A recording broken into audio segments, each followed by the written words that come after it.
सभी को नमस्कार। वर्ग एक पात्रता परीक्षा को लेकर अभी आपके कुछ नए प्रश्न मुझ तक पहुंचे हैं। तो क्या क्या आज के इस वीडियो में मैं आपको जवाब देने वाला हूं। सबसे पहला कि 2018 और 2023 में जो पात्रता परीक्षा क्वालिफाई कर चुके हैं, क्या वो 2025 में या अगले साल 2026 में जब भी पात्रता परीक्षा होती है, क्या उन्हें वो देना रहेगा? और अगर वो दे देते हैं और क्वालिफाई नहीं कर पाते हैं जबकि वो पहले से क्वालिफाइड हैं, तो क्या किया जाए? तो इसका जवाब आपको आज मिल जाएगा, है ना। क्या वापस से फिर से दोबारा एग्जाम उन्हें देने की जरूरत है? और पीजी बीएड रनिंग अगर आपका चल रहा है या फाइनल ईयर में है, तो क्या वो एलिजिबल है? क्या वो फॉर्म भर सकते हैं? और परीक्षा कब होगी? तो इन चार चीजों के जवाब आज के इस वीडियो में मैं आपको देने वाला हूं। और अगर आप पहली बार वर्ग एक से रिलेटेड वीडियो देख रहे हो तो अलग बात है, लेकिन इसके पहले हम 3-4 वीडियोस में बहुत सारी इंफॉर्मेशन पर बात कर चुके हैं। तो एग्जाम पैटर्न, क्या क्या विषय होते हैं, कितने नंबर का पेपर होता है, इस सब पे पहले बात हो चुकी है। तो मैं आपको सजेस्ट करूंगा कि ये वीडियो देख लें। इवन मैंने एक बहुत अच्छा वीडियो काफी रिसर्च के बाद बनाया है कि कौन फॉर्म भर सकता है, किसके फॉर्म रिजेक्ट हो सकते हैं, क्वालिफिकेशन क्या मांगी गई है। तो सह विषय जो होते हैं ना, अलाइड सब्जेक्ट जो होते हैं, उसको लेकर पूरा एक डिटेल्ड वीडियो बनाया है। इसको अगर आप देख लोगे तो आपके सारे प्रश्नों का जवाब आपको मिल जाएगा कि ग्रेजुएशन पोस्ट ग्रेजुएशन में आपके क्या विषय होने चाहिए, कौन सा सह विषय होना चाहिए। ये वीडियो आप जरूर देख लीजिएगा, लिंक आपको डिस्क्रिप्शन में मिल जाएगी, है ना। इसी के अलावा तैयारी कैसे करना है, इस पर भी वीडियो बनाए हैं। कितने विद्यार्थियों ने पिछली परीक्षाओं में फॉर्म भरे हैं, कितने क्वालिफाई हुए हैं, ये सब वीडियो ऑलरेडी उपलब्ध हैं। और विनर्स की एप्लीकेशन पर वर्ग एक का हमने द्रोणाचार्य बैच स्टार्ट किया है, जो बहुत अच्छे तरीके से ऑनलाइन उसकी क्लासेस चल रही है और हर विषय की क्लास चल रही है। और मैं सारे टीचर्स से भी आपको मिलवा चुका हूं। तो अगर आप तैयारी करना चाहते हो तो आप इस बैच को ज्वाइन कर सकते हो। इसकी इंफॉर्मेशन में सबसे आखिरी में आपको दूंगा। पहला आपका जो सवाल है कि क्या दोबारा से एग्जाम देनी होगी, क्योंकि 2018 के बाद 2018 के आसपास ये नियम आया। नियम यह था कि भाई पहली चीज यह है कि इसकी जो वैधता है वो आजीवन है, जो वैलिडिटी है वो लाइफ टाइम है। तो 2018 या इसके बाद जो भी शिक्षक पात्रता परीक्षा होगी उसकी वैधता लाइफ टाइम होगी। तो 2018 इसके बाद आयोजित शिक्षक परीक्षा में अभ्यर्थियों को पुनः पात्रता परीक्षा में सम्मिलित होने की आवश्यकता नहीं है। तो 2018 और 2023 में अगर आपने एग्जाम दी है तो पहली बात कि आपको दोबारा अब जो भर्ती आएगी, पात्रता परीक्षा जो आएगी, उसमें आपको बैठना अनिवार्य बिल्कुल नहीं है, अगर आप पहले से क्वालिफाइड हैं तो। पर फिर भी एक प्रश्न हो सकता है कि सर हमारा क्वालिफाइड है लेकिन हमारी फिर भी इच्छा है, या अगर हम भर दें तो क्या हो जाएगा? तो वो भी मैं आपको बता देता हूं। देखिए, अगर आप जैसे 2025 में या 2026 में जो भी अभी एग्जाम निकलेगी, अगर आप पहले से क्वालिफाइड हैं कि लेट से 2018 भी आपने निकाल लिया या 2023 का भी आपका क्वालिफाइड है या कोई एक क्वालिफाइड है और आपने 2025-26 में भी दे दिया, तो अगर आप क्वालिफाइड हो जाते हैं कोई दिक्कत नहीं है, क्योंकि इसमें कोई मार्क्स तो होते नहीं है, केवल क्वालिफाइड होना अनिवार्य है।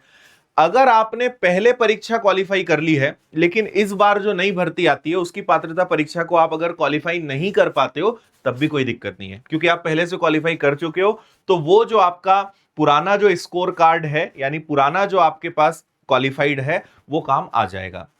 क्योंकि कई स्टूडेंट्स की ऐसी इच्छा होती है कि पेपर में हमें पता चल जाए कि भाई एग्जाम का पैटर्न अभी क्या चल रहा है, किस प्रकार के प्रश्न आ रहे हैं, और हमें तो एक्सपीरियंस के लिए एग्जाम देना है, तो वो दे सकते हैं, उससे कोई दिक्कत नहीं है। आप क्वालिफाई हो जाए तब भी ठीक, नहीं हो तब भी ठीक, अगर पहले क्वालिफाई कर चुके हैं तो। और जिन्होंने पहले कभी एग्जाम क्वालिफाई नहीं करा है उन्हें तो फिर क्वालिफाई करना ही होगा, तभी वो आगे चयन परीक्षा दे पाएंगे। लेकिन पुराने विद्यार्थियों के मन में ये डाउट था, तो शायद अब आपको समझ में आ गया होगा कि आप दे सकते हो, इसमें कोई दिक्कत नहीं है। ठीक है, तो दो बातें आपको मैंने ये समझा दी। तीसरी बात, परीक्षा कब हो सकती है? तो देखिए, अभी तक ईएसबी की वेबसाइट पर जो कैलेंडर अपडेट है, उच्च माध्यमिक शिक्षक पात्रता परीक्षा दिसंबर के आसपास, इनका कहना है कि दिसंबर के आसपास इसका एग्जाम हो सकता है। नोटिफिकेशन तो और पहले आ जाएगा, बट मैं आपको यही कहूंगा कि आप ये मानकर चलिए। देखिए, पहली बात, एग्जाम आना तो कंफर्म है, उसमें तो कोई डाउट है नहीं। समय आगे पीछे हो सकता है, मतलब पीछे तो क्या होगा, आगे ही होगा, क्योंकि अभी जितनी परीक्षाएं हैं वो थोड़ी थोड़ी आगे बढ़ी है, कोई 15 दिन, कोई एक महीना। तो आप ये मान सकते हो कि दिसंबर के बजाय वो हो सकता है कि जनवरी हो जाए, है ना। तो दिसंबर से जनवरी के आसपास पूरी उम्मीद है कि आपकी परीक्षा हो जाएगी, और इसके 1 या 2 महीने पहले आप उम्मीद कर सकते हो कि इसका नोटिफिकेशन आ जाएगा। ठीक है, देखो, सिलेबस इसमें बहुत डिटेल्ड है, आपको बहुत सारी चीजें इसमें पढ़नी पड़ती है। तो आप ये मत सोचना कि नोटिफिकेशन आने पर सोचेंगे, वो आपकी सबसे बड़ी गलती होगी। तैयारी करना है तो अभी से करना पड़ेगा, क्योंकि तैयारी पूरी करने में, सिलेबस पूरा करने में करीबन आपको 8 से 10 महीने लग सकते हैं, डिपेंड करता है आपकी स्थिति क्या है। तो आप सोचो कि 1-2 महीने में पढ़ लें तो बेटर है कि फिर आप फॉर्म ना भरें, है ना। और अगर एग्जाम निकालना है तो अभी से शुरुआत करनी पड़ेगी। तो दिसंबर या जनवरी 2026 के आसपास आप उम्मीद कर सकते हो कि इसकी जो है नोटिफिकेशन आपको मिल जाएगी, ठीक है। फिर आपके मन में एक और प्रश्न था कि जो फाइनल ईयर में है, देखो फाइनली अगर पोस्ट ग्रेजुएशन चल रहा है या आपका बीएड चल रहा है और आप अगर फाइनल ईयर में हैं तो आप इसका फॉर्म भर सकते हैं क्या। तो यहां पे हमने ये पूरा स्क्रीनशॉट लगा दिया है जो पिछले 2023 के नोटिफिकेशन में आया था, और इस सब का या तो आप इसको पढ़ सकते हो, या अगर सिंपल भाषा में जवाब दूं तो इसका जवाब है कि हाँ, अंतिम वर्ष वाले जो विद्यार्थी हैं वो मान्य होंगे, यानी वो परीक्षा में बैठ सकते हैं। अगर किसी का अंतिम वर्ष है तो, फाइनल ईयर है तो, है ना, मान लीजिए फर्स्ट है या सेकंड है तो नहीं, फाइनल है तो वो इसके लिए पात्र हैं, वो इसकी परीक्षा में बैठ सकते हैं। उम्मीद है आपके सारे प्रश्नों का जवाब आपको एकदम स्पष्ट मिल गया होगा। पुराने वीडियोस में इसलिए मैं बहुत सारी बातें बता चुका हूं, तैयारी कैसे करना है, टाइम टेबल कैसे बनाना है, किन विषय को किस तरीके से पढ़ना है, इस सब पर हमारे वीडियोस उपलब्ध हैं। उस सब वीडियो को हमने डिस्क्रिप्शन में भी लगवा दिया है, आप वहां से देख लीजिएगा। अब रही बात तैयारी करने की, तो विनर्स के एप्लीकेशन पे बहुत जबरदस्त तरीके से द्रोणाचार्य बैच चल रहा है, जिसमें आपको सारे विषय, commerce, English, maths, political science, physics, geography, Hindi, Sanskrit, history, economics, sociology, chemistry, biology सब उपलब्ध है। आप कोई भी विषय ले सकते हो ओनली 1999 में। और आपको पता है कि वर्ग 1 में सबसे ज्यादा डिटेल में पढ़ाना पड़ता है और सबसे बड़ा सिलेबस वर्ग 1 का ही है, लेकिन बहुत अच्छे से हमारे सभी एक्सपर्ट और एक्सपीरियंस टीचर्स आपको पढ़ाएंगे, और घर बैठे ऑनलाइन आप बहुत अपनी सुविधा के हिसाब से पढ़ सकते हो।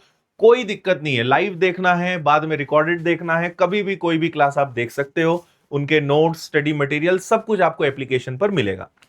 तो ये सारे शिक्षकों की टीम है, और ये फिलहाल एप्लीकेशन पर कौन सी क्लास कितने बजे लगती है ये उसका शेड्यूल है। बाकी विनर्स है तो आपको कोई चिंता करने की जरूरत नहीं है, शानदार तरीके से आपका सिलेबस कवर होगा, कहीं कोई दिक्कत नहीं है।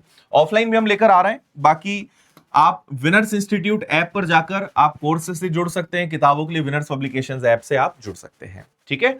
तो ये अपडेट है। अभी भी अगर आपके कोई प्रश्न है सारे वीडियोस देखने के बाद तो आप कमेंट कर दीजिएगा, अगले वीडियो में फिर हम उन चीजों पर बात कर लेंगे। थैंक यू, जय हिंद।